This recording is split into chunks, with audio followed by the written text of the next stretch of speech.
Bonjour Jérôme, on est dans un cadre plutôt cosy et plutôt bien à l'aise. Tout ça pour parler d'une course qui se déroule dans un climat plutôt froid. Donc c'est la norvégienne Ultra Race. Race, effectivement, une course que nous avons organisée l'année dernière à travers les îles Lofoten. Une course qui s'inscrit dans le Road 5 Continental Challenge, qui est l'idée de pouvoir organiser une course par continent. Donc on a organisé déjà une course en Asie, une course en Australie, une course en Bolivie, une course en Afrique. Et l'Ultra Norway Race a été la dernière étape de notre challenge que nous avons donc organisé en juillet dernier. Alors la spécificité, c'est qu'elle dure 2 jours seulement et que pendant tout le temps de la course, il fait jour. Exact. Grâce, tu vas nous l'expliquer? Ouais, tout à fait. Donc il y a la particularité effectivement sur le format, parce que on a une course aujourd'hui sur chaque continent, mais avec des formats différents, des courses qui font de 10 jours à 2 jours, et notamment donc la Lofoten, la traversée des Lofoten l'année dernière durait 2 jours, 48 heures, avec cette particularité géniale où il fait jour pendant 48 heures, puisque nous sommes à 300 km au nord du cercle polaire, et donc on bénéficie de la lumière permanente. Donc c'est assez génial. Ça, c'est pas déroutant pour les concurrents? Si, c'est déroutant, mais ça fait partie justement de l'expérience. Des courses non-stop, il en existe quelques-unes aujourd'hui dans le monde. Des courses de 170 km avec 7000 mètres de dénivelé positif et négatif aussi. Mais à la fois le cadre, puisque les Lofoten et l'année prochaine nous allons du côté de Tromsø, c'est à peu près la même chose. On a ce cadre magnifique entre les montagnes, la neige, la mer, donc un duo, un mélange qui est assez fabuleux, avec cette cerise sur le gâteau qui est la lumière permanente qu'on ne trouve nulle part ailleurs. Donc c'est effectivement un contexte particulier. Moi j'ai eu la chance de voir des images tout à l'heure, on voyait le climat était assez rude, pourtant ça a lieu au mois de juillet. Quelles sont les conditions normales d'habitude? Est-ce qu'on peut avoir du beau temps?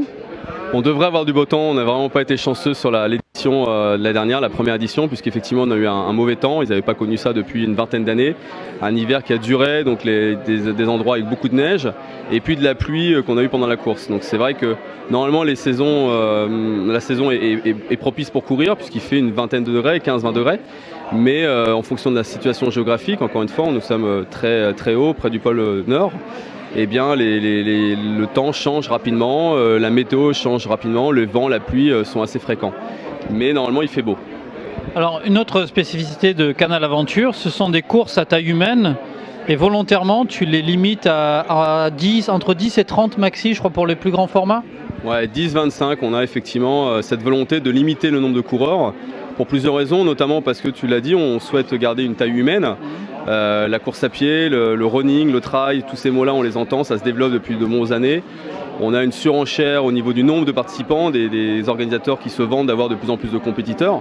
Et bien nous, on prend le contre-pied, c'est-à-dire que notre volonté, c'est pas d'en avoir plus. On est très content avec nos 10-20 coureurs. L'idée, c'est de préserver cet esprit d'aventure, de retrouver l'essence même de ce qu'était une course d'aventure il y a 15 ans, c'est-à-dire partir à la conquête d'un territoire, partager des moments conviviaux entre coureurs, mais également avec les gens locaux ou avec le staff. Et tout ça, c'est possible uniquement si on a un groupe limité. À 15-20 coureurs, c'est possible. 50, 100, 300 et plus, c'est autre chose. Alors, il y a cette dimension humaine qui est importante pour nous. Il y a cette dimension découverte de territoires nouveaux. On parlait des Lofoten et du nord de la Norvège en particulier. Mais c'est la même chose en Australie, c'est la même chose en Bolivie, en Afrique ou là au Vietnam. L'idée, c'est d'emmener, de transporter les gens dans des environnements où on ne peut pas aller par ses propres moyens. C'est d'offrir comme ça des fenêtres sur le monde. Donc il y a la dimension humaine, la dimension culturelle, la découverte du territoire. Mais il y a aussi une dimension de compétition, c'est-à-dire que ça reste des compétitions. Il y a peut-être 15-20 coureurs, mais il y a une vraie compétition. Au CP, les coureurs se tirent la bourre, ils ont envie de partir avant l'autre, ils ont envie de finir. On a aujourd'hui établi un barème et en chaque fin d'année, il y a un vainqueur du challenge. Cette année, c'est Tommy, un Taïwanais qui l'a gagné à quelques points près, pour quelques minutes près, avec en seconde position un Argentin. Donc il y avait une vraie compétition, mais c'est pas ça qui prime. C'est-à-dire que la volonté, c'est avant tout de se surpasser, de se dépasser, d'aller conquérir un nouveau territoire.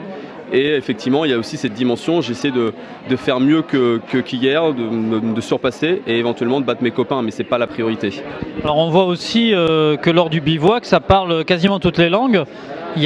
J'ai entendu quasiment 10 nationalités il peut y avoir 10 nationalités différentes sur une course. C'est pas c'est qu'on a toujours eu 10 nationalités, même les courses où on avait 10 ou 12 coureurs, on avait 9 à 10 nationalités. C'était une volonté aussi de ne pas faire une course franco-française. On a eu la chance que ça fonctionne, on a communiqué dans ce sens-là, mais on a effectivement la chance d'avoir des coureurs qui viennent des 4 coins du monde. On a pour la prochaine course au Vietnam des coureurs qui viennent de Venezuela, d'Argentine, du Japon, de Corée, d'Australie, d'Angleterre, d'Allemagne, d'Italie, avec cette diversité de territoires. Bah écoute, ça fait rêver tout ça. J'invite tout le monde à aller voir déjà sur le site pour découvrir les différentes épreuves, à découvrir les magnifiques images. Puis j'espère le challenge encore, c'est cette idée d'avoir des fenêtres ouvertes sur le monde. Il faut, je dirais, en faire pour tout le monde. Donc il y a effectivement cette diversité de paysages, de territoires, de compétitions, parce qu'encore une fois, chaque course a un format différent. Et l'idée aussi, c'est effectivement d'attirer des coureurs peut-être sur un territoire, mais de leur donner envie après de découvrir autre chose.